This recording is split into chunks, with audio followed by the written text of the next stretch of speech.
Tell you we're live. Okay. All right, guys, we are live. We're live. We're live. We're live. Welcome back to Exposing Sierra Leone, a partnership between Sierra Leoneans killing it, African. Every week we go live to talk about the issues in our country and how we can work to solve them. Sometimes it's going to be topical, like the electricity problems that we had recently. Sometimes it will be conversations like this, talking about how do we fix the country, how do we bring the country forward. And other times it'll be discussions around things that are a little bit more uncomfortable in terms of, Bondo or FGM, as it's called by most people outside of the country, and things of that nature. But today, we are talking about how do we bring Sierra Leone forward. But before we do, I thought we could do some quick introductions so we can share who we are and what we're about. So let me actually pull it up. So I guess I'll introduce myself quickly and then I'll turn it over to my co host. So, my name is Joe Hatagua. I'm an American-born Sierra Leonean. I repatriated from the U.S. to West Africa in 2020. I was there for 3.5 years, almost 4 years, and I have recently begun the process of relocating back to the States, and I will be going back and forth to Sierra Leone about 4 times a year, about a month at a time. So a quarter of my time will be spent in Salone, so I'm kind of reversing things. But I'm the CEO of Authentic African, which is all about Pan-African breaking news, activism, culture, and history. And I help folks make decisions around buying African real estate, investing in Africa, and traveling to Africa. So that's a bit about me. I'll turn it over to my co-host to introduce herself. Hi, everyone. My name is Admire. I was born and partially raised in Sierra Leone. I've been here since 2003 in the U.S. Came to Boston, grew up there, and then Atlanta. Now I'm in Houston. I am a licensed braider and an entrepreneur. I'm also the founder of the Sierra Leoneans Killing It page.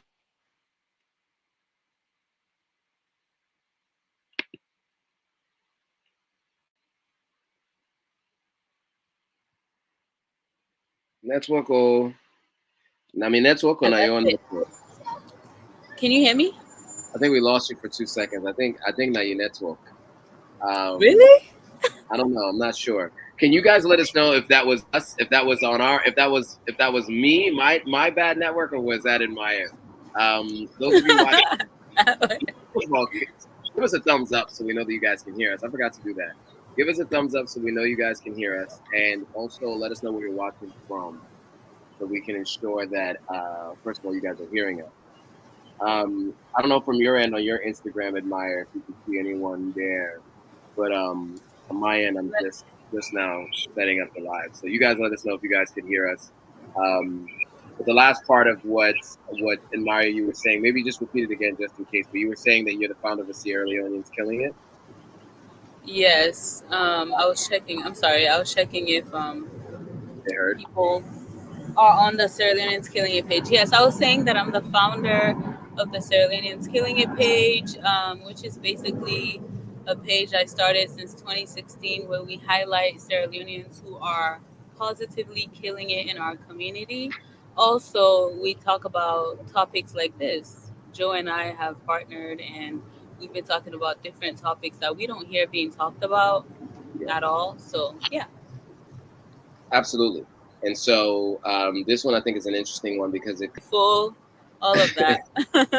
So you hear that a lot, and so I think today what we wanted to do is talk a little bit about what is causing people to say that, like where actually are we, so we get an idea, and then with that, I think if we know where we are, we can start talking about what we can do, right? What is not measured cannot be improved. So Right. um, so let's start with the last few days, right? Those of you who know anything about Sierra Leone history, on the 27th on Saturday, this past Saturday, was Sierra Leone's Independence Day. And the message from the president was we were going to pray on that day, right? He made a statement saying, with unity, freedom, and justice as guiding principles, he had highlighted the ongoing journey towards building a united, peaceful, and a flourishing republic. He acknowledged the progress made over the past 63 years, while also acknowledging the persistent challenges that lie ahead. He reiterated the importance of unity and cooperation in overcoming these challenges, emphasizing the need to build bridges of understanding and cooperation. He expressed optimism for a brighter future, more inclusive and prosperous future for all citizens of Sierra Leone. Now, I included that because I thought it was important to see that there were no specific policies discussed. Thank you. Phoenix is saying happy birthday. It is my birthday today. Those of you who know, you know. I don't turn 40 today. 40, 40. So my birthday is also on Labor Day, Salon International Labor Day and Salon Labor Day. But I know I work on my birthday, on Labor Day and my birthday, because I work every day. American Labor Day, International Labor Day, Salon Labor Day, all the days I work. Anyway, I think it's interesting. The reason why I wanted to call this specific statement out is because there aren't any specific policies, and it's probably intentional. But I also want to make sure that we're reminded as a group, right? And the theme throughout this is going to be, don't always focus on the government to solve the country's issues.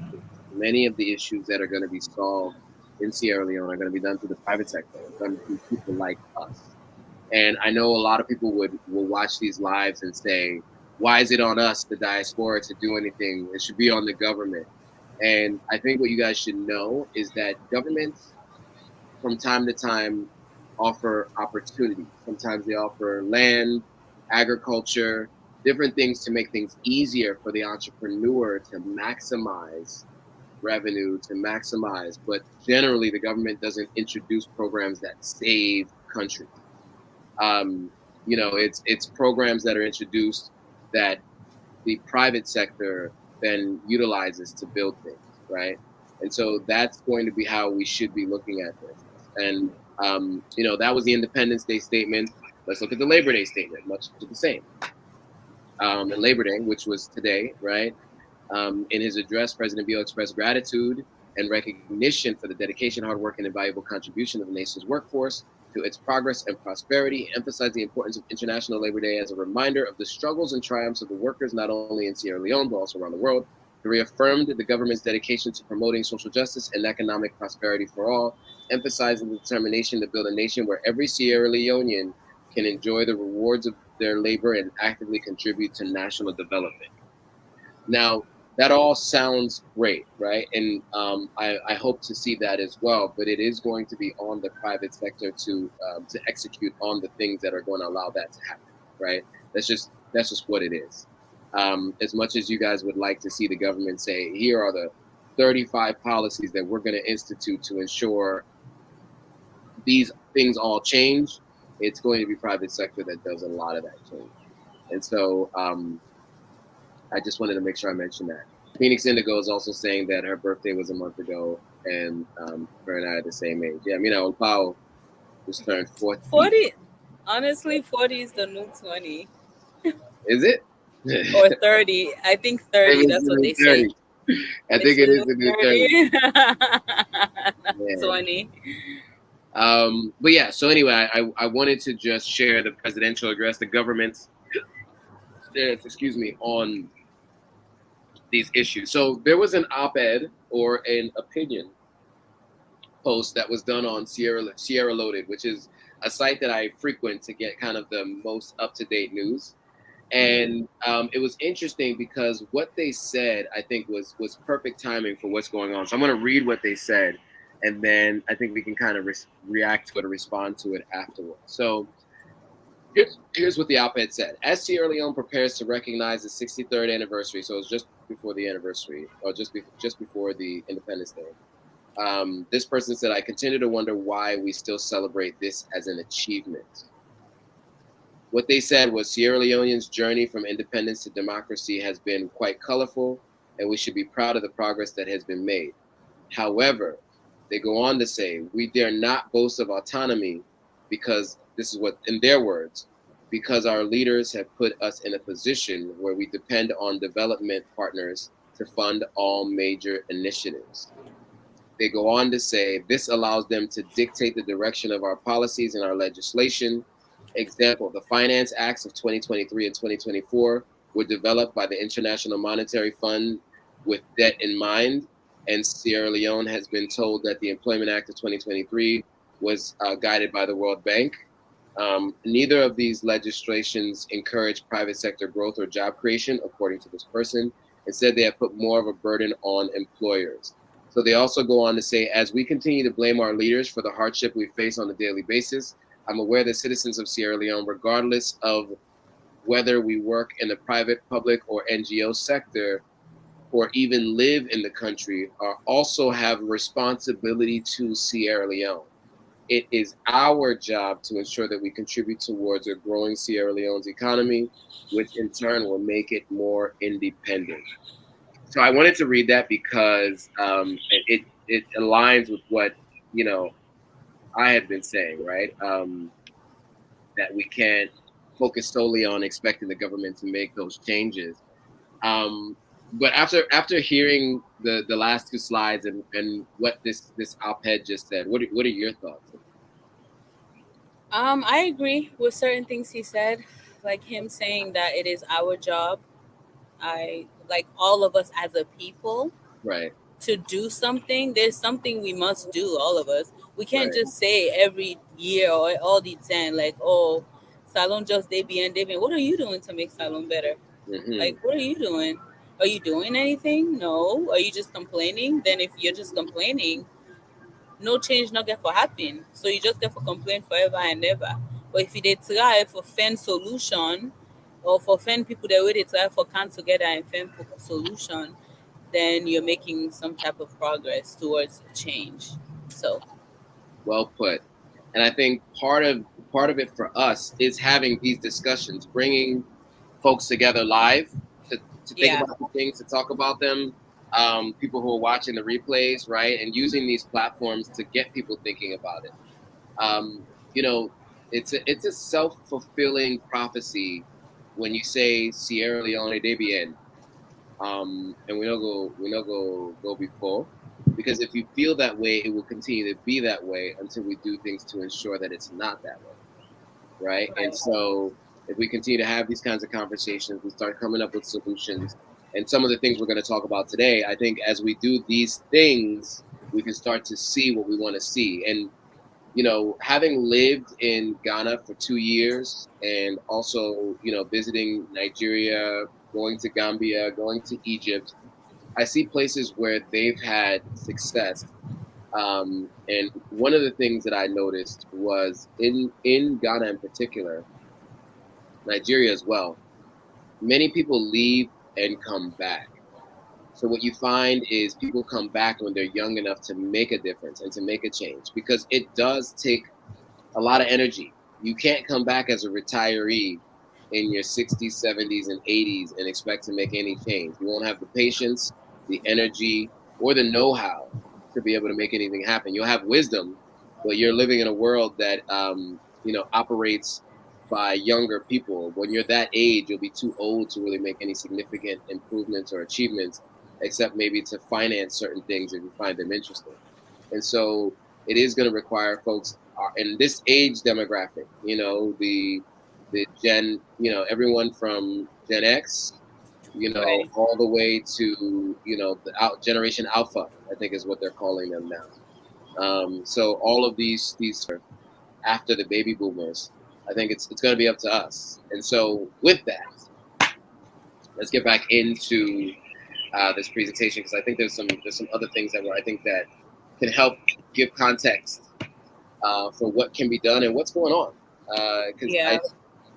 I I wasn't aware of these things before I started looking them up and started sharing them with folks. So let's do that. So this is what the World Bank says. So the World Bank did a report in 2020, and it ranked Sierra Leone 163 among 190 countries in doing business. So that dropped from 140 in 2015. So out of 190 countries, Sierra Leone is 163. And the reason why uh, the World Bank has called Sierra Leone that is, or given it that ranking, is because it highlighted some specific challenges. One, access to credit.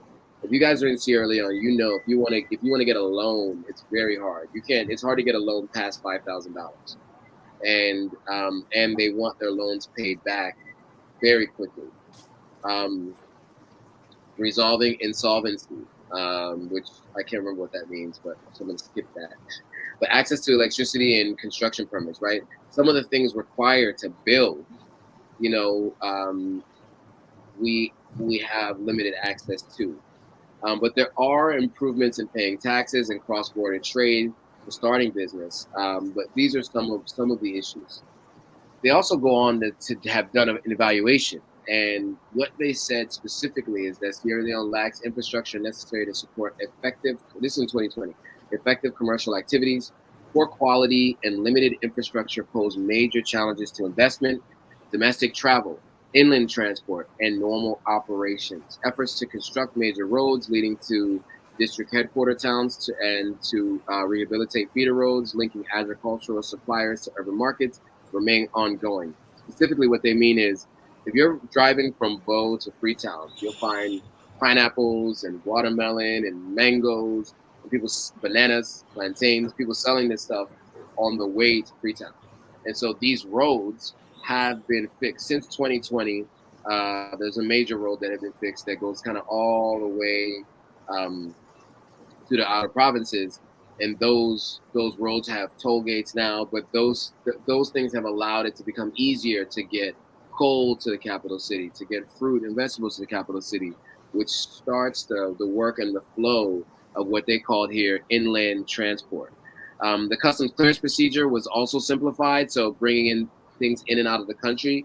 If you've ever shipped a container to Sierra Leone, you know what kind of challenge that is, and it definitely challenges your ability to have patience, and it stretches your patience. And so that's one of the things that they've worked on making a little bit better.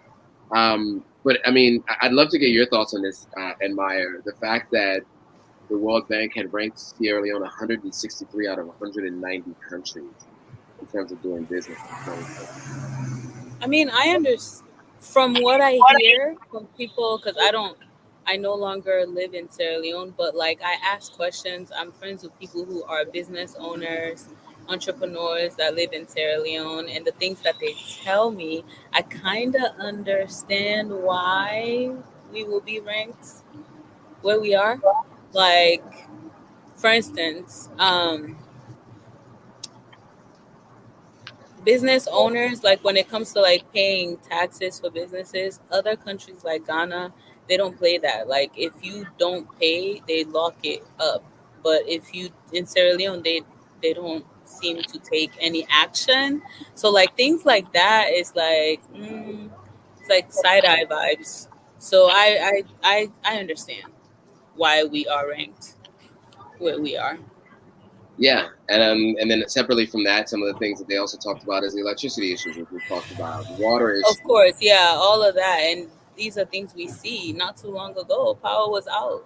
And a lot of Sierra Leoneans that I follow on the Sierra Leoneans Killing It page or even on my personal page, they are like deeply annoyed. And but this is stuff that happens all the time. So I understand why we are where we are with that in the rankings. So Yeah, and it's the norm, right? Like not having power for 8 hours on end is just kind of normal, which right. obviously that leads to so many challenges for a business, right? That needs to service its customers. Um, So, speaking of having no power, right? We saw this, right, with the car power ship and Sierra Leone not having paid the bill. It was a $27 million bill, down from 40 something million. But still, it's quite a substantial bill to pay. And so they decided not to give us light. And even when I left on Saturday, we hadn't had light in over 24 hours, and it's just kind of it's an expectation. It's part of everyday life. It's just like you don't have light. And we talked about some of the ways that it affects everyday life in terms of education and innovation, compromising healthcare services, hampering communication and connectivity, dampening the quality of life, right? Right. And so there's just an urgent need for change. But in the absence of having a large infrastructure change, there are individual changes that people can do. I one of my experience last year when I first got to Sierra Leone, and then kind of subsequently, is I would lose power at least once a day last year, and my power would be off for 1 to 8 hours. No warning before power goes out, and there's no schedule that tells you when it'll go out. And when it comes back on, it's just a surprise. A surprise, we got light, which is exciting. Lights When don't come on. lights don't come, and that's it, right? I mean, that is the way you respond. Like you get excited. We don't get lights don't come on. But that obviously is not the ideal scenario, right? So we'll talk about some solutions, and the reason why we're talking about these problems, right, is because it's to help everybody understand when people say we de bien, this is specifically what they mean when they say we de bien. But then there are Right. specific solutions that people can do for themselves. And then I think if we have these solutions we do for our own personal lives, then there are more that we can do because we'll be able to come more often, we'll stay longer, and it leads to other benefits. So I like to call out these specific challenges and then why these specific challenges are in place. So one of the other things I like to kind of talk through is the current power situation in Sierra Leone. Um, so here's something that's really, really interesting. 13, and let's start on the picture on the right. 13% of the country has access to electricity. 13%. So we're not, That's crazy. that's crazy, right? And we're not talking about um, like constant power, right? We're just talking about at times they have power, right? Yeah. It's not all day every day. It's whenever power comes. 13% of the population has it. 1% of rural Salone has electricity, right? So you can think about some of the small villages and towns all around, everywhere around the country that don't have it. Um, the current installed capacity is 100 megawatts. So let me just read through this so you guys can kind of see where the challenges are. So the country's energy needs are hugely underserved, and the lack of reliable energy supply is a principal impediment on Sierra Leone's development. Electricity transmission and distribution network problems result in losses of about 45% of generated electricity. That means that even if the electricity is generated, 45% of it is lost because of the infrastructure challenges, right? Mr. Kai Kai says, "Happy birthday. Thank you, sir. I did see you just call me. I guess you noticed that I was on live. Thank you. Yeah. So that's an important, sorry to derail for a second, but that is important to, that is important to know that of the electricity generated, 45% is lost. That's a big deal. Yeah, that is. The country's installed power capacity per capita is among the lowest in the world. So it's approximately 105 megawatts available for a population of over 7 million people. That was the number in 2018. The average person uses 25 kilowatts per year. So that's 175,000 megawatts per year, and there's only 105 megawatts available, right? So it just shows that the average person uses way more than what's even available for the whole country. So an example for context is the United States has about 1 million megawatts or 1.14 billion kilowatts of total utility scale electricity generating capacity. So they have 1.1 billion kilowatts, um, and they have 1 billion megawatts. Sierra Leone has 105 megawatts. Now the country's sizes are completely different, but just to give you a scope, a size and scope, right? I mean, there's 1 million megawatts for 350 million people in America. We have 105 megawatts for 7 million people in Sierra Leone. So it's disproportionately lower with Sierra Leone in terms of what we have available to Right. um, our population. And so that Yeah. leads to the challenges that we were just talking about in terms of life, right? So I think that puts it a little bit into context. Did you know anything about these numbers? Did you know about this? I did not. I really didn't. I've never looked it up. That's crazy. Like bonkers.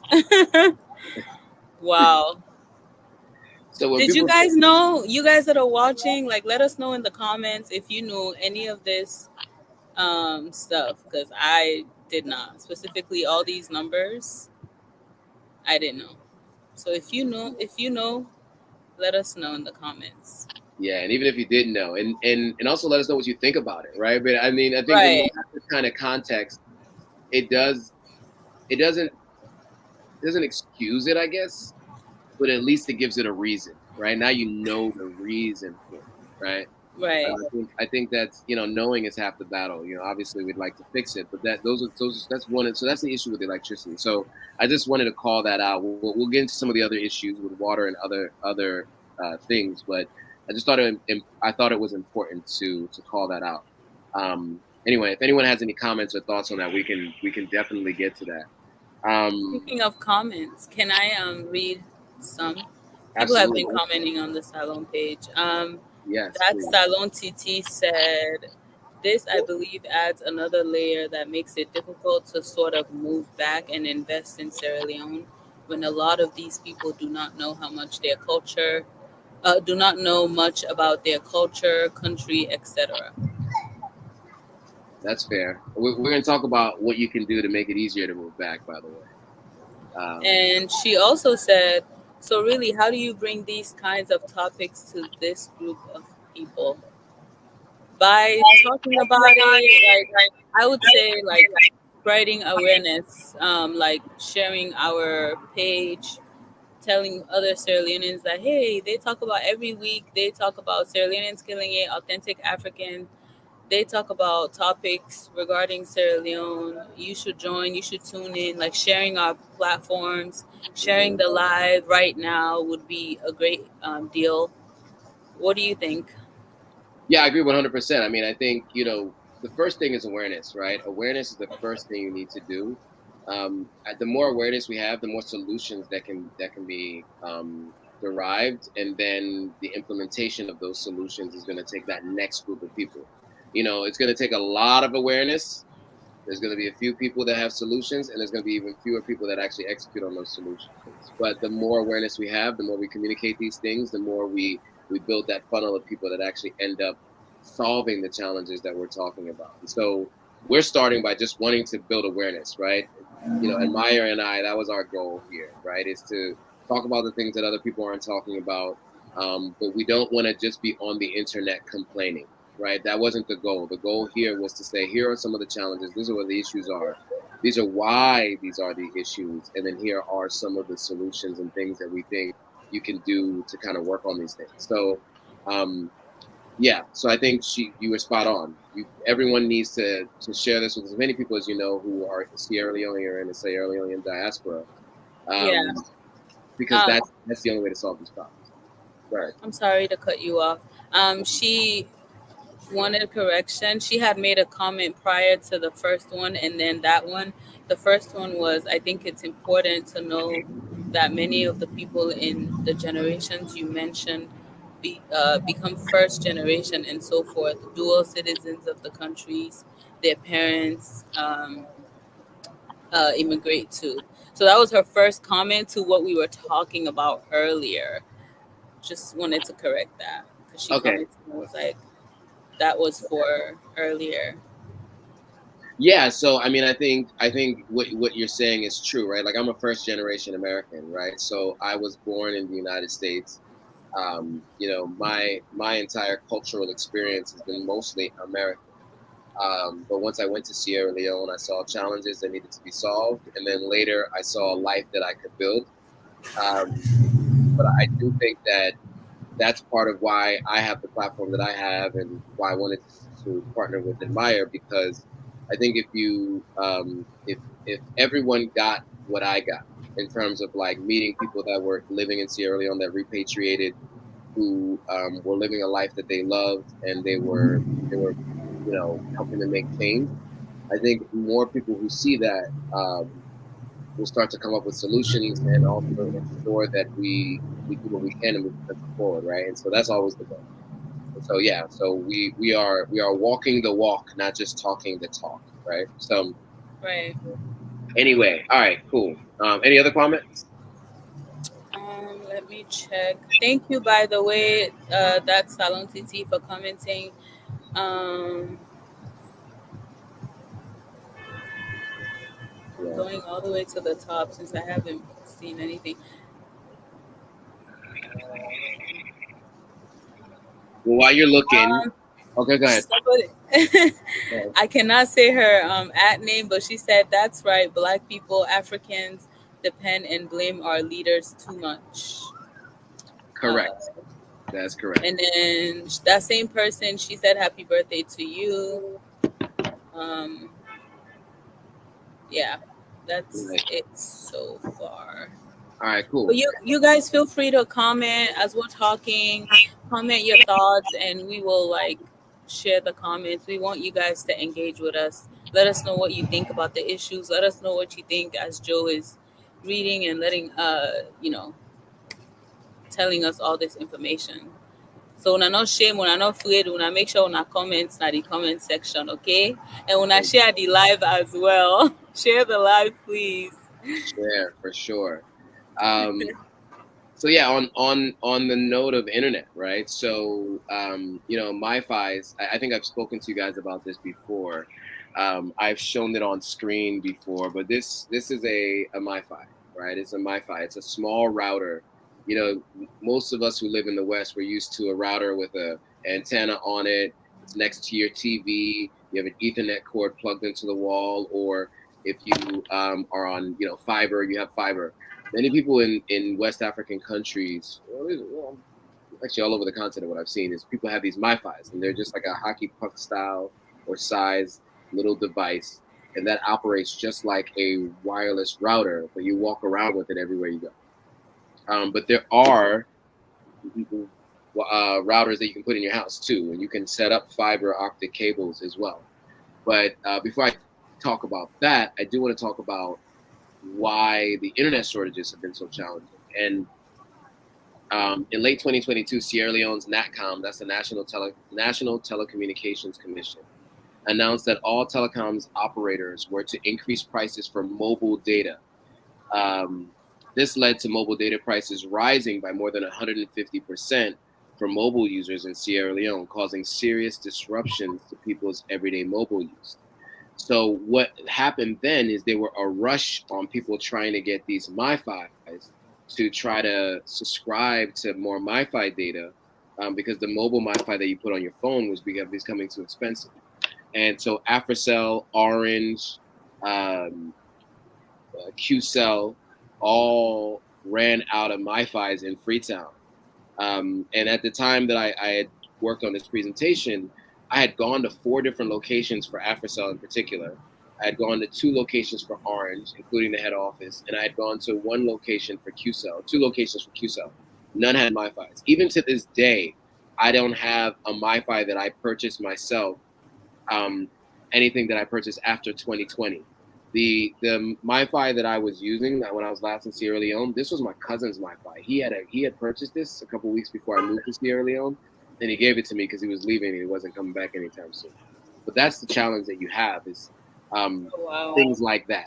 The new tariffs for mobile data usage, so they had increased demand for the MiFis, right? So that's why so many people were using MiFis. And separately from that, just the internet service altogether is very spotty. And so and you need to have backups. And so one, if you use fiber, let's say, or you have home internet at your house, if power goes out, you no longer have access to internet because those things don't have batteries in them. They're only working off of the power, the light situation. So then you're right back to having to use one of these in order to continue to stay on the internet, right? You have to jump off of that that particular internet connection to that one. And so these are some of the challenges that you have with internet. So we talked about the challenges with electricity. Now we're talking about the challenges with the internet. Um, and then next I want to get into water. But before I do, were there any questions, comments, or thoughts that we haven't gotten to yet from anybody online? Uh, I'm going to check my comments as well, see if there's anything. okay. Um, Joe said wave machines on the coast create endless electricity that can be stored and retributed. So you don't see this to expand on it. That's what he said. Yeah, so I think that's even what Car Powership is using, if I'm not mistaken.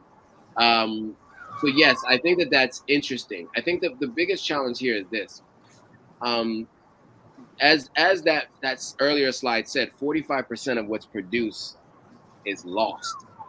So even if they're producing a lot more, utilizing power from the water off the coast, you're still losing a ton.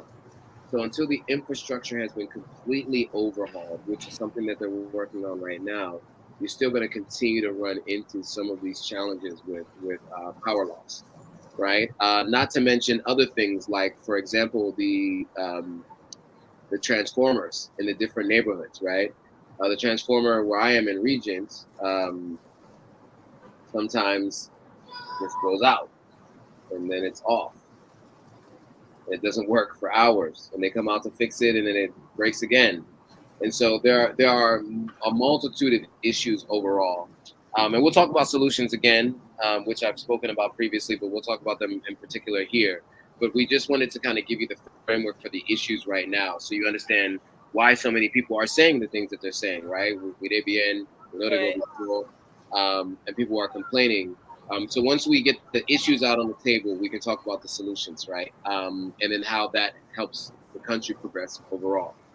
One question that Tim Black had was, are they making any progress to fix these issues? So in terms of Guma and water, I haven't heard much, and we'll talk about what some of the challenges are next. The MiFi, the telecom companies, what I am finding is they haven't solved the challenges on the MiFis as of yet. I don't know why they don't just order more. For the life of me, I don't get that.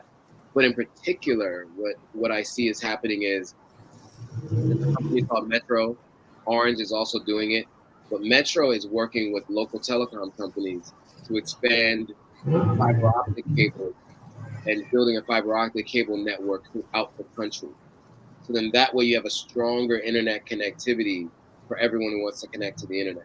You know, as you guys might have noticed, I've been live, I've been chopping up, in and out, going out like I normally do, because I'm in New York City right now, and we are on. I'm pretty sure we're on fiber optic cable right now here in New York City. I think it's Verizon Files, if I'm not mistaken. And so, although the internet won't be as fast as in the States, once we have fiber set up in many of the different regions in Sierra Leone, you'll be much better off having fiber in home than you will otherwise. I think what's going to need to happen though is just going to need to be more competition to reduce the prices. Because right now, and which we'll get into a little bit later, the prices are pretty exorbitant, and it's cost prohibitive. It makes people not want to do it. But I don't want to get too much into that now because I'll get to that in a second. But I just wanted to make mention of that. All right, so let's move on to the water. This water is another issue. What's happening? I don't know. I think you come back to this because you were there. Okay, What? here we go. Back to the water. Okay, so water supply in Sierra Leone is characterized by limited access to safe drinking water. Despite efforts by the government and numerous NGOs, access has not much improved since the end of the Sierra Leone Civil War in 2002, stagnating at about 50% and even declining in rural areas in terms of who has access to clean drinking water. Nearly 90% of Freetown's water is sourced from the Guma Reservoir, which has a storage capacity of more than 20 million cubic meters and a depth of 66 meters. The reservoir is impounded by the Guma Dam, an earth-fill dam constructed between 1961 and 1967, located 15 kilometers south of Freetown. Now, here's what's important about the years. The reason why I emphasize the years like that is because much of the facilities at the Guma Reservoir have not been updated since 1961 to 1967. Much of the It's crazy. facilities have not been updated since then. There is a Freetown Water project that has been ongoing, and that's been running since 2017, and there was some work to kind of get it to the right place. But I mean, we're talking about the infrastructure challenges, right? We're talking about the reason why, where I have my house, we get water twice a week, and they even ration it. We get water twice a week, and sometimes it's only once a week. Like 2 weeks ago, it was only on Saturday. Last week, it was Wednesday and Saturday, but it's only for 30 minutes, right? So Oh we're wow. connected to Puma. We pay a bill every month, and we get it for 30 minutes. And so, obviously, that's not, like I have a construction work going on site right now, and they can't do what they need to do without water. And so I've had to pay a water bowser $80 to fill up two of my tanks. That's not sustainable to pay $80 every, because the water we Right. were using runs out in a week, because I have major construction going on. And so, and then I've had to pay 300 leones here, 300 leones there, another 300 leones, and that starts to add up as well for someone else locally to come pump water for us. It takes longer to pump it, and they're not always available to pump for us. And so, it does cause major challenges. For example, just the everyday bathing, washing Right. clothes, washing dishes, and the water is not that clean. I mean, you see in this image at the top of the screen, that people are going to like the beach, to get water. Many people now, what they'll do is they'll line up. Somebody will have a tank on the side of the road. They pump water into that tank from a well, and then they charge people like 5 leones to fill up a 5 gallon bottle of water to take back home with you. So some people, when the water opens, they go there, they take a couple of 5 gallons. You have a couple of kids go together, and they, like you usually send your kids to do stuff. Your kids are like your remote control. Like, I need you to go do that. And they'll go do it. So you have these kids, and families walking with these 5 gallons from the place that services the water to where they have to go to live. Even in Bow, where my aunt and uncle live, you know, the person who works for them had been, uh, you know, allowing some people to get water once they fill up the tank, and they come there and it's like little kids, like having like a bowl, like this kid must have been like 6 years old, had a little bowl that they were carrying on their head and trying not to spill the little bowl of water, but whatever they could get themselves, and their two older siblings were coming to get water. I mean, water is it's an issue, right? It's a real Yeah. issue. People have been commenting regarding the water. The same guy Joe said, but it's endless constant waves, so we gain more than we lose. He also said affordable solar panels works for the larger population than just the rich.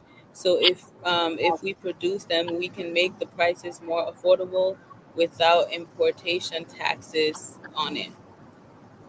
That is true. That is He, true. he also said water issues can be solved by two ways: domestic and commercial filters, which is number one, and the process of reverse osmosis, Yeah. which is number two. He said, I can expand if you like.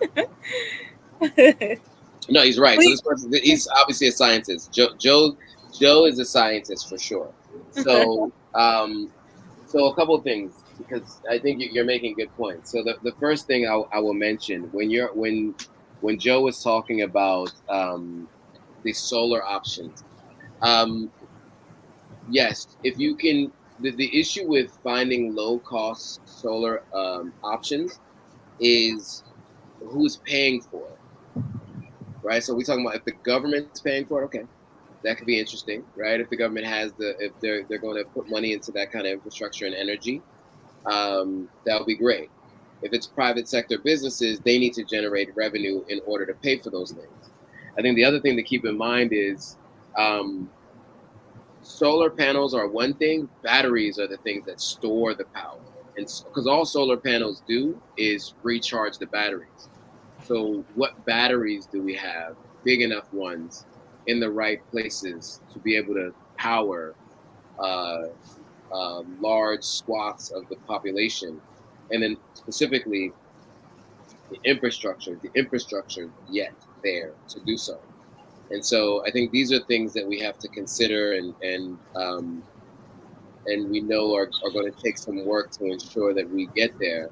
Um, Right. these are all solutions. These are all good solutions. And he also talked about osmosis. If I'm not mistaken, reverse osmosis is, if I'm not mistaken, it's taking moisture from the air or removing salt from seawater. I can't remember which one it is in particular, and then make it available for drinking.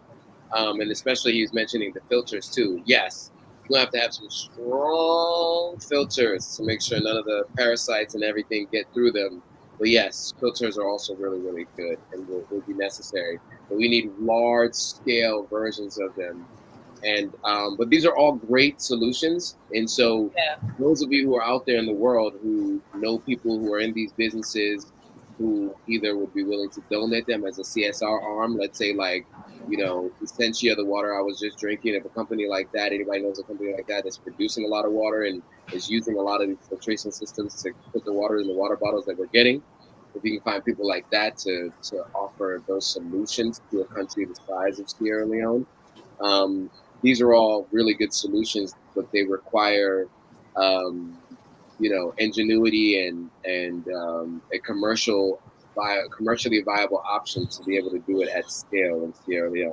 But I do like all those solutions. Though. You got the science right. That's for sure. Right. Thank you again, Joe. He said reverse osmosis is the process of turn seawater to drinking water. It's what Okay. cruise ship does. Thank Okay. you for the correction, Joe. Yeah. So I knew it was one of those two things. It was either taking it out of the air or it was turning salt water into drinking water. So yeah, that's so those are all really good solutions, and to see more of them. Any other comments on the water? Um, so far, no, just Joe. Thank you, Joe. Please keep commenting, and for those who have just joined us, please comment your thoughts on these issues. Engage with us on Yes, engage with us for sure. Joe. Admires It admires. was not me. It was me. Why am I getting all this? Why you keep thinking it's from me? Also, it was my side. It was I my. don't know. I don't know, to be honest. I don't Okay. know. Um. Well, I was saying Admires on the terrace, and so it may be you see the nice, beautiful background there. So she's outside right now. So there may be some interference with her connectivity. Who knows? I'm, I'm not blaming you. I'm just saying it could be that. All right. So okay, where are we at here? the issues we just finished talking about the water issues, and then Joe Oh yeah. had a comment, and yeah. So this is what Guma says. Now this is from 2020, so it's a while back. But Guma is the water company we were just talking about. Guma Valley Water Company needs $1 billion to improve access to drinking water. So this is from something. This is from the Sierra Leone Telegraph from February 18th, 2020. But I thought it was important to share this. So the deputy manager of Dimoh Water Company at that time, Francis Lahai, had told journalists in Freetown that the company had needed about $1 billion to achieve its target of adequately supplying clean drinking water across the capital. That's just to supply it in Freetown. Speaking from the Guma headquarters in Freetown, he had said the Guma Valley was created initially to provide access to clean drinking water for about 600,000 people living in Freetown. But demand has now, over the last few decades, has grown to over 2 million people. So it was made for the capacity of 600,000. The Uh-huh. demand now is 2 million. And by the way, that's the demand meaning who actually plug into Guma. There are many more people who don't even have access to plugging into the Guma water system who also need water, right? So, they said that was 2 million, but it could be a lot more.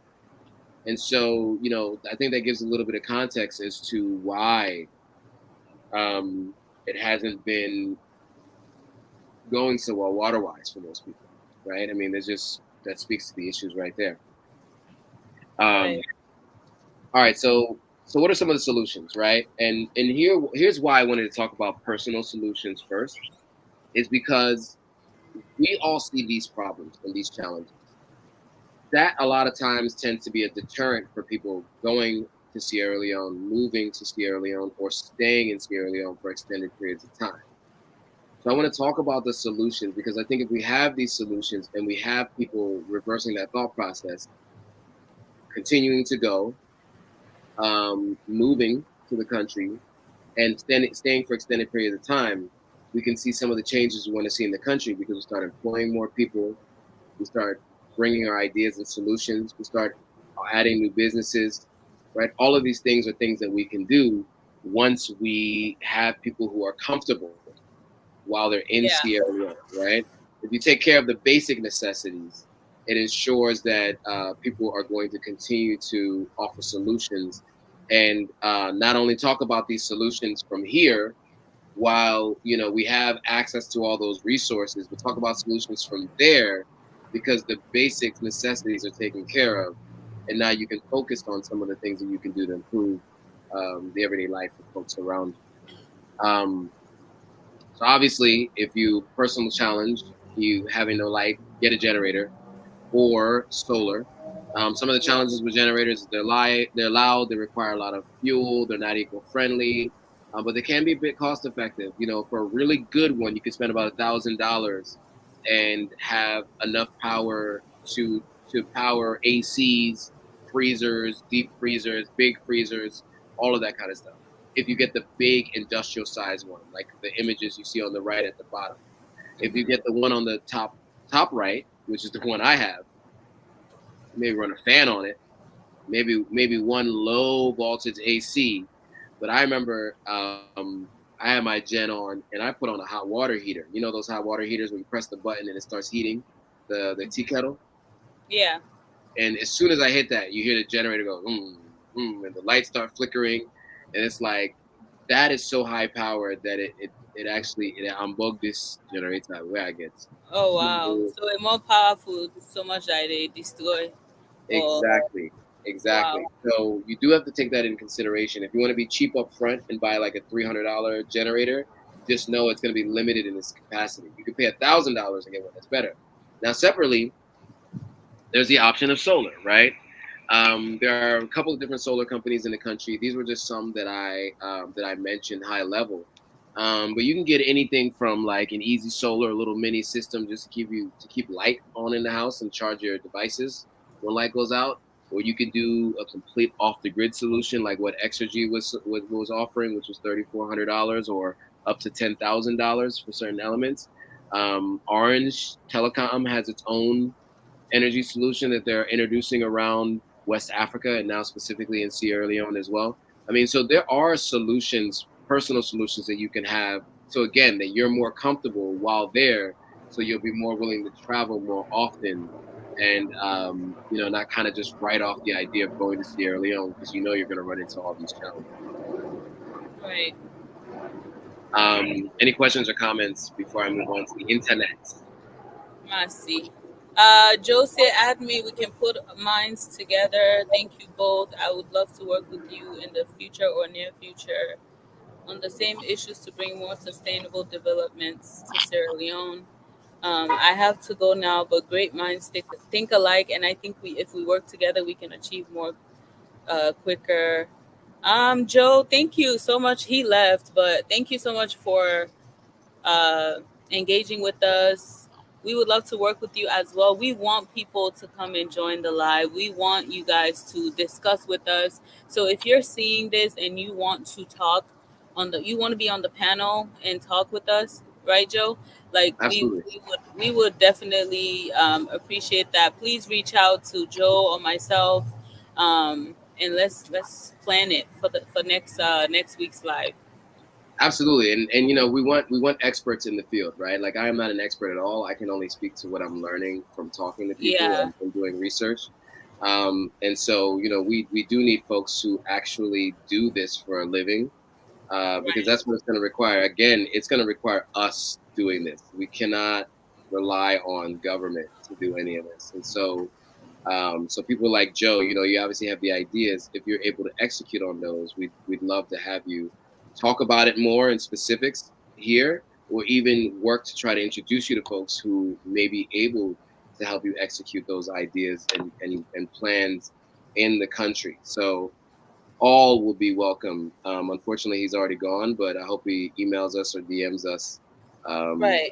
you know, Please, Joe. Yeah, when you see this, if and when you do, and if I don't forget, I'll reach out to him and I'll send you his Instagram when we're done. If I don't forget, but please, Joe, reach out to Joe himself or myself, and we would love to have you and anyone else that's watching as well. yes, correct, 100%. All right, so the internet. So we talked about home internet. So you have Zen, you have K3. K3, I think, is now under the Metro umbrella. I don't know if you can see this home packages here on the right hand side. So let me tell you the prices in case you can't see the dollar amounts, because not dollar that they put out. Really? Oh Put my down. gosh! Not dollar. Now by dollar they charge. Yes. So we're talking about 3 Mbps, 5 Mbps, 10 or 15. And just so you know, in America, it's like 45 and 100 plus. So this Sierra Leone goes up to 15. Now, I don't know if you can see these prices, but be ready to be shocked. So for 3 Mbps to have uh, fiber at home, it is $40 a month to get 3 Mbps. Again, the United States is a minimum of 45. So if you're gonna get 3 Mbps, it's $40 a month. If you want 5 Mbps, it's $60 a month. If you want 10 Mbps, it's $100 a month. If you want 15, it's $150 a month for Zen Internet. So just be clear, right? Like, so this is what this one costs. And there's another internet company that also offers $69 for 20 Mbps, much better, $99 for 45 Mbps, and $139 for 65 Mbps. Now, they're saying that's what they offer. So much higher Mbps availability in packages, but they are expensive, right? $69 is the lowest price that they had at 20 Mbps. So, if you want US style speed, upload and download speed, um, the lowest US style speed, it's $139 a month, or over $100 a month. Wow, that's expensive. I mean, fiber in the United States is like $60, right? Right. So, like, just to keep it in context for folks, right? So, again, this is why we always talk about, if you're planning to move back to the continent, make sure you have your finances in order, because you are gonna pay to get the same kind of lifestyle you're used to. And Right. it just, as taken from someone who just recently left, because this was one of the challenges that I was having. It does require you to have an additional budget for these things. You have to have contingency plans in place to deal with this stuff. The MiFi's, you can get AfriCell, you can get Orange, you can get QCell. Cell phone, most people have Orange, but these are the options you have for internet. By the way, there are other MiFi options, or Wi-Fi options at home. I think Orange has its own fiber service now too. I don't have pricing for Orange's fiber, and AfriCell I think is launching fiber as well. So there are some solutions, some options, but just know you're gonna be paying for them, right? They do cost money, but Yeah. there are solutions that'll help. And if you have that, then you can stay longer, do more, think less about the little issues that you have to deal with, and be able to kind of do more. I always say this, you know, um, people don't really care about the, what the solutions are to something. If they can't even just basically turn on the water, right? Like if I can't get water, I don't care that Guma was only made for 600,000 people, and now it's 2 million people they're trying to service, right? That's not the thing that they care about. They don't want to hear that. They just want to know, when am I going to get water turned on, right? Or when it comes to power, they don't want to hear that like 45% of it gets lost. They just want to know, like, when am I going to get light, And so I think even us as individuals, I think once we have some of those basic problems solved for ourselves, we can think about bigger solutions. And so that's why I wanted to talk about individual personal solutions that you can do if you're traveling to Yeah. Sierra Leone to make your life easier, because then you'll travel more often and you'll do more to employ people. I've been doing a lot of talking. Any other thoughts, comments from people? No, you're right though. You're absolutely right. Let me see. Somebody Which, said more people should be on this live. That's correct. Hopefully with time and as we continue to go on live, people will start talking, because I mean, I'm sure it's new for them too, like us talking about stuff like this. It's new yeah, for us, it's new for everybody. Nobody is talking about these things on their platforms. So I understand some people may think, oh, it's boring. Oh, I know I'm for I joined Bakamode. Like, you know how our people are, to be quite honest. yeah. But hopefully, you know, Salon Queen 95, hopefully more people join. You could help by sharing the live, sending it to other Sierra Leoneans so they could come on, and also engaging with us. She said, I'd like to share my experience. We would love that. Please reach out to either Joe or myself. We would love to have you on next week's segment, because we're about done with this segment. But we would love to have you. Yes, please. Salon Man 202 said, is this just for travel back home or improving conditions for our family back home? Forgive me, I just joined. It's for improving conditions for family back home. I mean, the idea is the more we can improve, the more we can improve our own individual lives, the more we can improve broader people's lives. Like one of the things, And also, the more we can encourage, it will make we feel happy for go back now, because that's exactly, our home. For go back exactly. in Dede. Yeah, Exactly. And the reason why I like to talk about personal solutions that you can do for yourself is it kind of reminds me of like when you're on the plane, they're like, put the oxygen mask on yourself before you put it on someone else, like a child, because you can't both lose oxygen. It's not helpful, right? So you need to get it on yourself first before you help someone else, right? So same kind of thing right. here.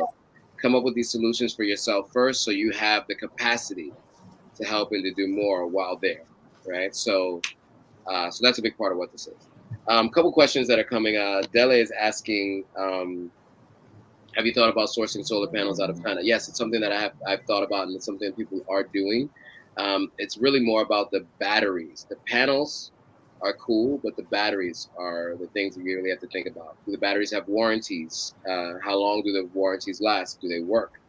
Because that's the thing. You can have a bunch of solar panels, but the solar panels are really just charging batteries, and the batteries is what's giving you actual energy. So as long as you have batteries that are good and that can survive that heat as hot as it gets and as hot as they get, then you're safe. But that's the big thing. It's sourcing batteries and sourcing solar panels. That is true. You do need to do that. Starlink in Sierra Leone. Starlink is not in Sierra Leone as of yet, as far as I understand, but I do think it's in Ghana. So, as far as I understand, I think it's moving there. So, Starlink is Elon Musk's thing project, where it's a satellites in space to offer internet services around the continent of Africa. But I heard it's like $200 a month, if I'm not mistaken. So, actually, sorry, I think it is in Sierra Leone, but I think it's like $200 a month. Somebody will have to correct me, but I do think it's quite expensive. But it's satellite internet, so you're Oh, connected wow. directly to the satellite. Yeah, and it's supposed to be really good. So I'm told. But if you can afford $200 a month, then by all means get Starlink. Um, okay, so going back to that op-ed from Sierra Loaded, one of the things I thought was interesting is that they wrote 63 ways in which you can contribute towards making Sierra Leone more independent. Now, some of these things speak to something the government can do, but some of these things are things that people can do individually. So, like acquire and apply competencies that would make you employable. Now, that's speaking to the general population and general public. And the one thing that I think is important, because they made that number one, is that people need to know what is employable. Like what job skills, what competencies will make you employable, and who has jobs, right? So that's really important. So, although that was a good first point, bullet point on this list, I think you can't just throw out solutions without context. And I know the idea of this op-ed was just to say, here are things that can be done. You figure it out. But I do think you need more context here. There needs to be more discussed about what exactly can be done to ensure Right. that you maximize the making people employable. It says Right. act honestly. Yeah. Well, yeah, yeah. I think that's another thing. Um, some things say do not hoard money, do not inflate prices. Right. These are all things that are different sectors of the economy, different groups, different people can do. I'm not going to go through each one of them. I think they're interesting, and I think what we can do is in the description we can share what the link. Actually, I'll share the link in the comments here if you guys want to see what those solutions were.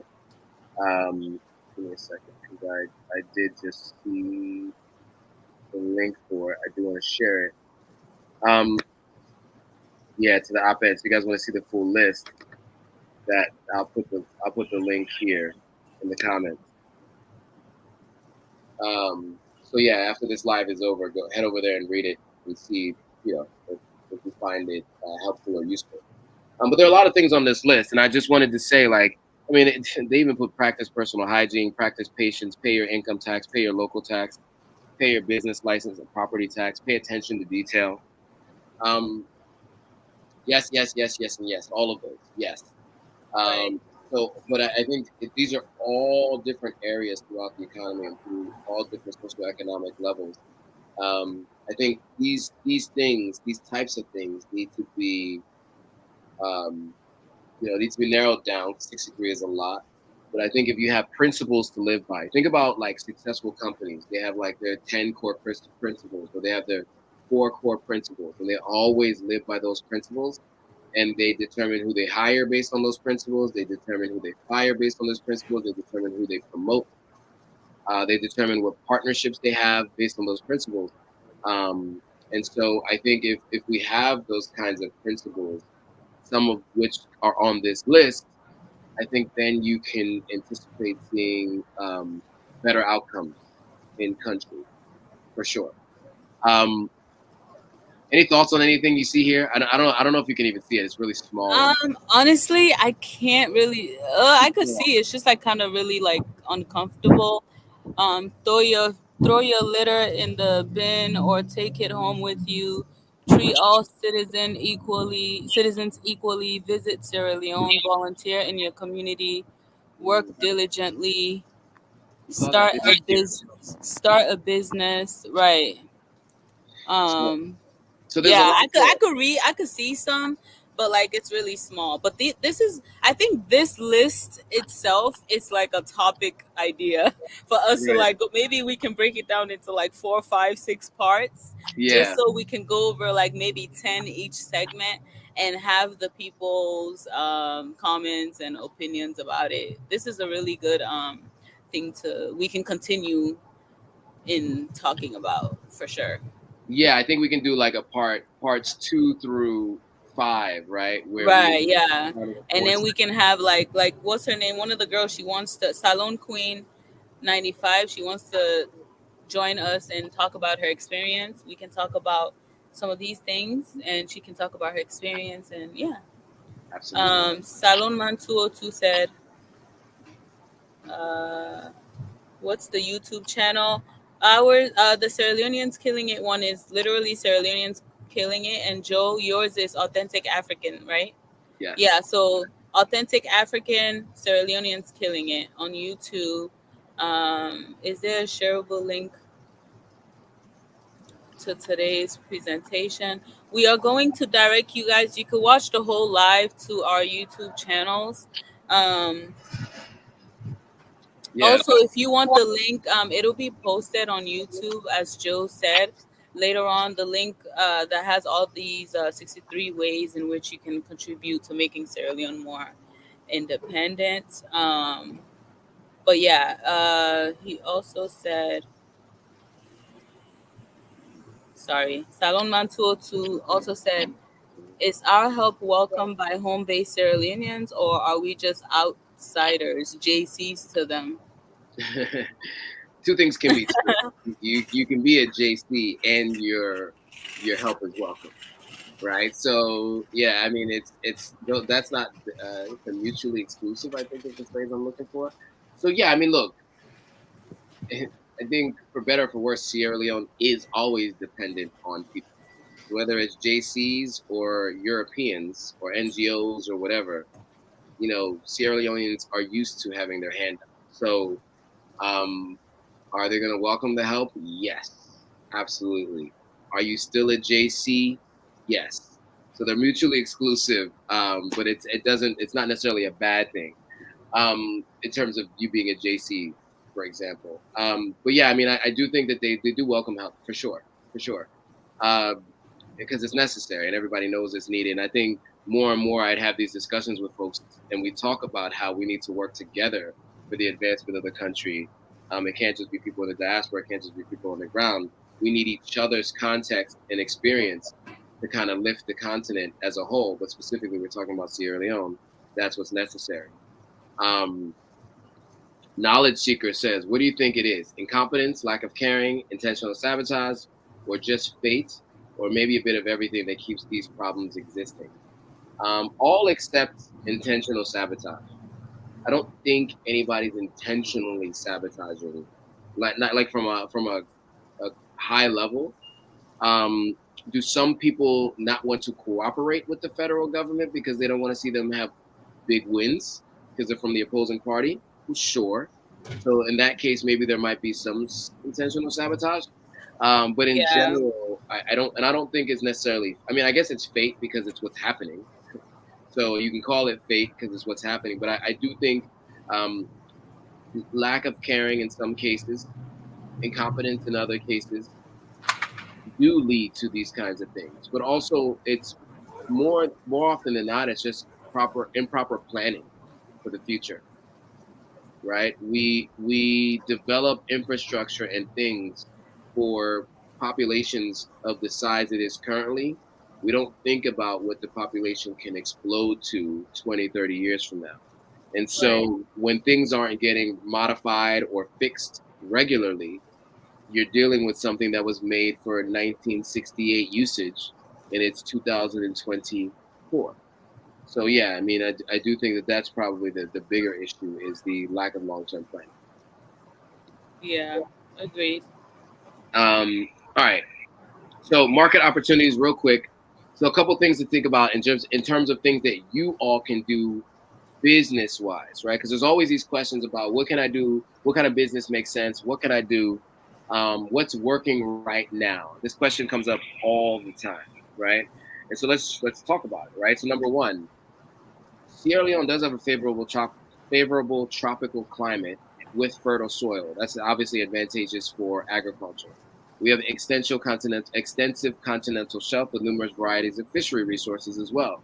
And it's also a natural environment offering touristic prospects and vast mineral resources. So, where the economy has the potential, the five areas of the economy where it has the most potential, agriculture, as just mentioned, fisheries is also where you can find a good amount of potential.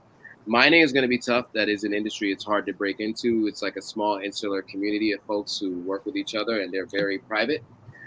Tourism is another place. You know, a company like Visit Sierra Leone doesn't really have much competition.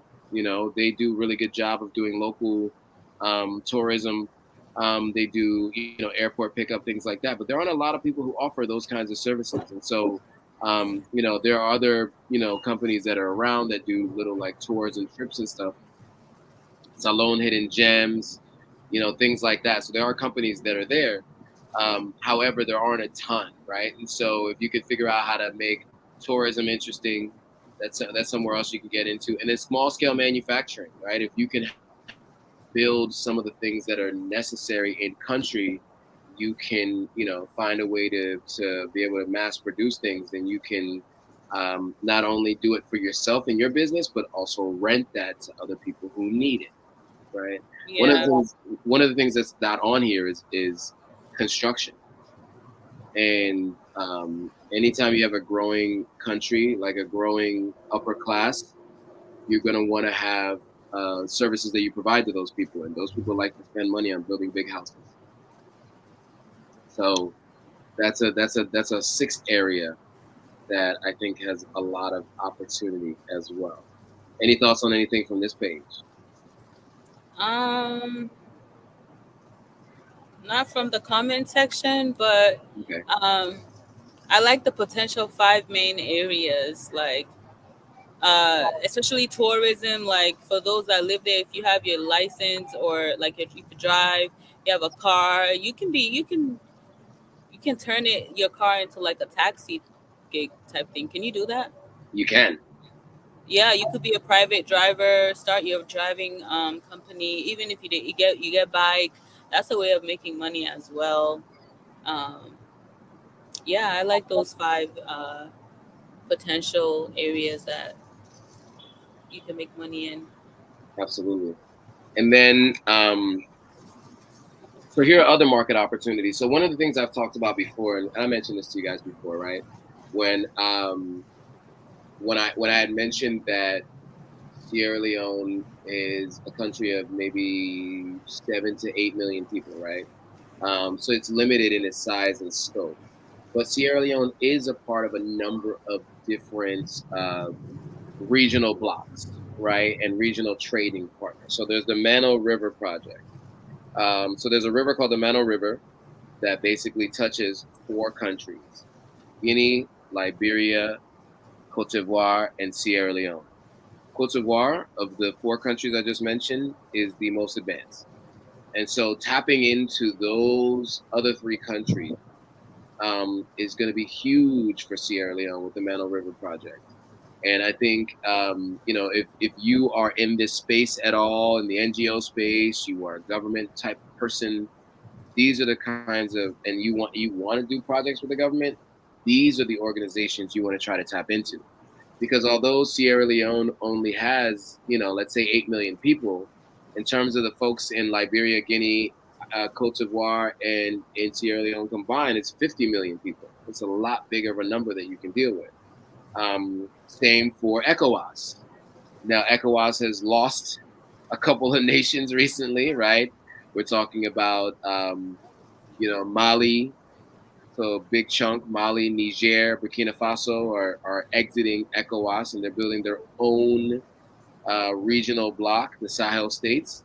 But still outside of them removing themselves from ECOWAS, you still have the rest of ECOWAS, which is going to be somewhere south of 400 million people, but quite a substantial number of people, right? And so, that means that, we're talking about 13 different countries or so that are all a part of this regional bloc that Sierra Leone can tap into. And you, as someone who wants to be in an NGO, or if you have ideas that you want to implement, these are the kinds of groups you want to try to talk to. The folks who represent ECOWAS in Sierra Leone, the folks who work who operate Mano River Union in Salon. I know someone personally. My cousin-in-law, I guess, I don't know what you call it. My cousin's wife works for Mano River Union, and so these are the kinds of things that if someone has a good idea, I can make an introduction. Those kinds of things, right? So Yeah. just thinking about, like, don't just think about the fact that Sierra Leone only has 7 million people or 8 million people. It's part of the African Continental Free Trade Agreement, right? Which now has a population of over 1 billion people because it covers really most of the continent of Africa. And then Sierra Leone has duty-free access to larger markets due to the European Union's Everything But Arms initiative, meaning that you can move everything but guns. United States has the African Growth and Opportunity Act, AGOA, which I've heard people have mixed feelings about, but that is another program. So these are all programs Sierra Leone is a part of, and there are more. That if as a Sierra Leonean, you're someone who works for an NGO, or you have experience with NGOs and nonprofits, and you want to tap into um, these groups to utilize your previous experience and your skill set, these are a couple places and market opportunities that you can approach. Right. Um, all right, a couple more slides left. My experience with most businesses are the following: there's complacency, arrogance, lack of knowledge, lack of training, government systems are challenging, short-sightedness, customer service, remote management, infrastructure is not there. I mean, these are all pretty self-explanatory, but these lead to challenges with business. What I've heard from advice from CEOs, this is how these businesses do well. And if you have a business that's doing well, um, these are going to be important things that you want to focus on. One is consistency. Be humble. Train as much as you can. Teach and reteach. Just because you talk to somebody once about it doesn't mean they're going to get it. You're going to have to teach them again. Take everything in stride. Things happen. Nothing goes as planned. You need to be patient. You need to expect to struggle. This right here, I think, is really important. This is something that Shaka Stevens, the guy who has fallen and who's doing the Chevrolet Island project with Idris Elba, one of the things that he knew when he started his balling party in 2014 in Sierra Leone, he had been doing it elsewhere, was that he knew it was going to take him 5 years. He expected to struggle.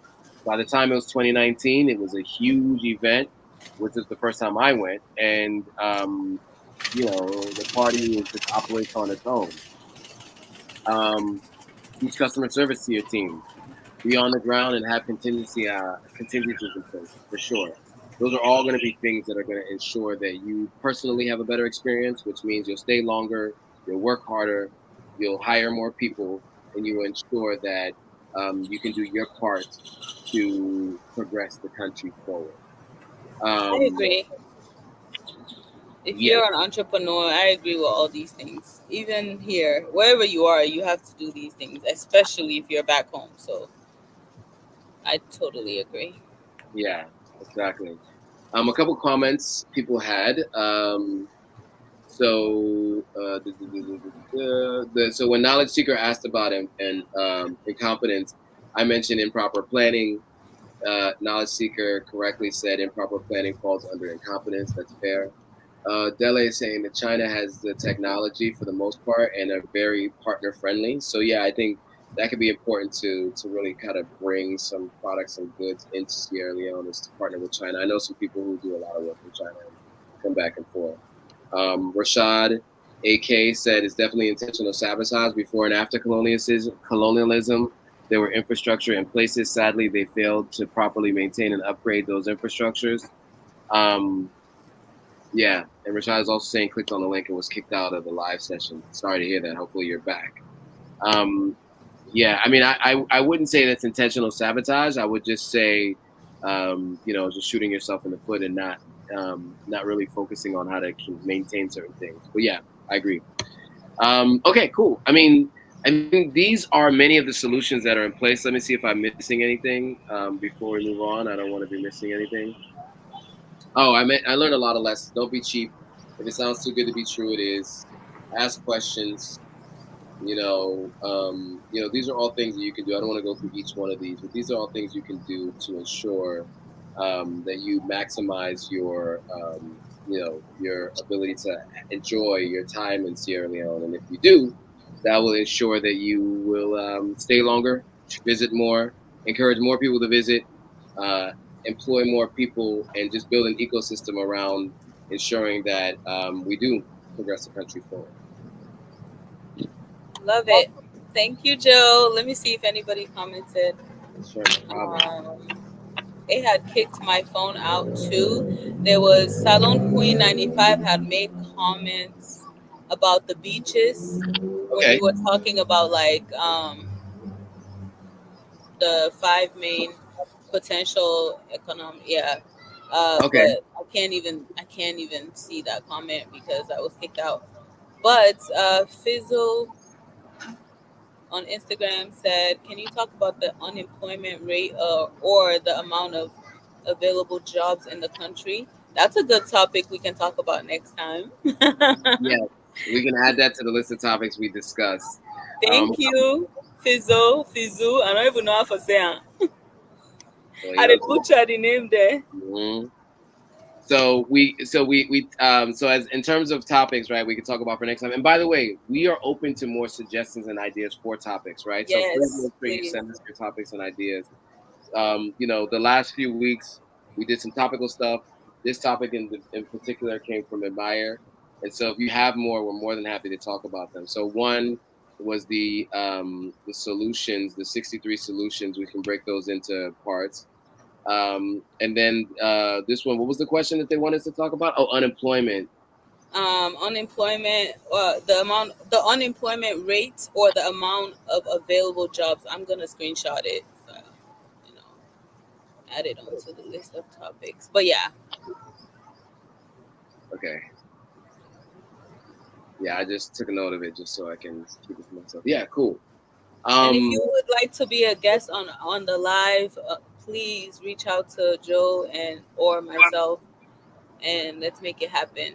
Please, we would love to have you as a guest, and Absolutely. yeah. Absolutely, and you can say your email real quick so we can shout it out to make sure if people they want to be on the live, they can reach out to us on the email. Let me make an adjustment. Um, Okay, you guys can reach out to Sierra Leoneans Killing It at gmail.com. Let me double check that, make sure it's the right email. Hold on. is Um, no, it wasn't the right email. The right email is slkillingit at gmail.com. So if you have any topic suggestions, you would like to join us on the panel to discuss these topics, you would like to be a guest on the panel, please email us. Well, me, you can reach out to Joe or myself. My email is slkillingit at gmail.com. And what's your email, Joe? It's rolling at the bottom of the screen right there. Just did it in real time. There we go. AuthenticAfricanLife@gmail.com. So if you want to join us on the live, Awesome. you can, you can do AuthenticAfricanLife@gmail.com or slkillingit at gmail.com. So it's there for you.